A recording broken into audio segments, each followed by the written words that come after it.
the difference is that you have the shepherd, you have a good shepherd with you. And I mean, that makes all the difference for sure, even if it may sound like a small difference.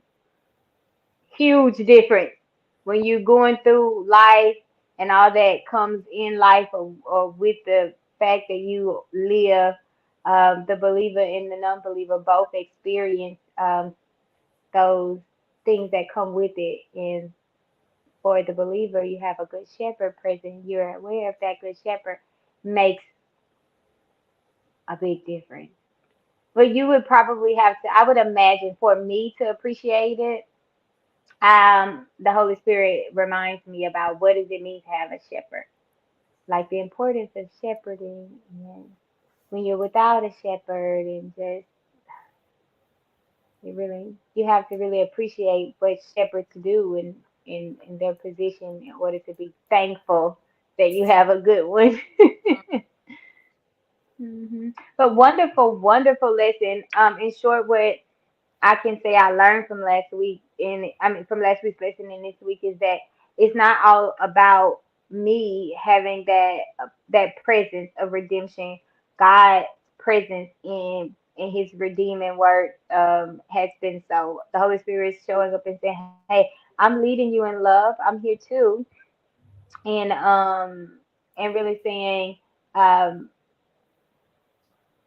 I love you, so I'm going to transform you or circumcise you. It's just really wonderful that the lesson is not always, it's for you. It's not always all about you. Sometimes it gets to show you God, who He is in your life, and it's a wonderful thing. That just made me so happy, like from inside out. Like when you say it, it really, like, it's a wonderful thing. Yep, wonderful review. Let me go grab our outline so I can stay online, but I should still be able to hear you if you talk.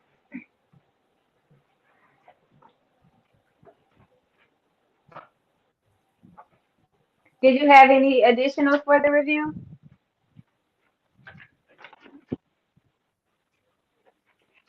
Nope. If you want to move to background, that's fine. I'm just reminded from last week we talked about how the experiences are humbling. Yep, Yeah. very much so. Oh, I don't know. Well, we This. were also speaking on how when you go to the front of the church, oh, that was, the thing for me. I was like, yes, how humbling that experience is as well. On the altar. So, Miss Carla, I'm listening. Apparently, my internet is busted. So you can talk, and I'm going to go get some wipes really quick. But I'm listening. Okay. And I'm here. Okay. Okay. So I did hear you say you didn't have more for the review, so I'll go ahead and start with background. Oh, and just to recap on review before background, the verses from last week review was Galatians chapter 5, verse 22 through chapter 6, verse 10, fruits of redemption.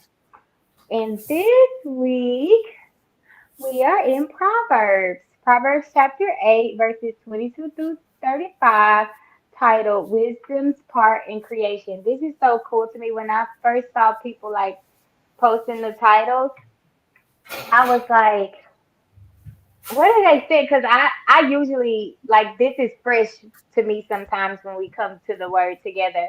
And so I haven't like peeked ahead sometimes and saw the title. I thought that they were saying like it's just that wisdom, like making creation. It was just so amazing. I didn't quite realize it was the title. I thought that they were just like being all prophetic or evangelistic or all wise and speaking.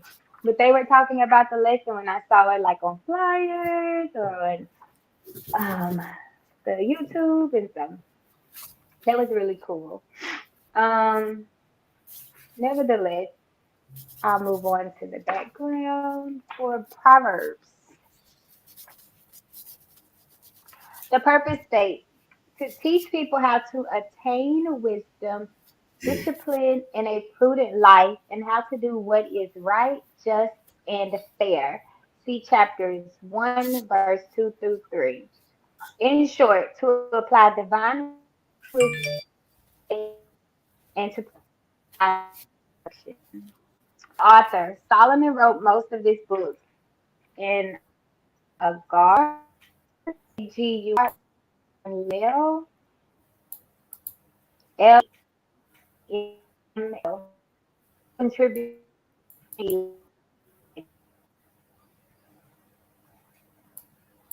statement compiled early in his setting.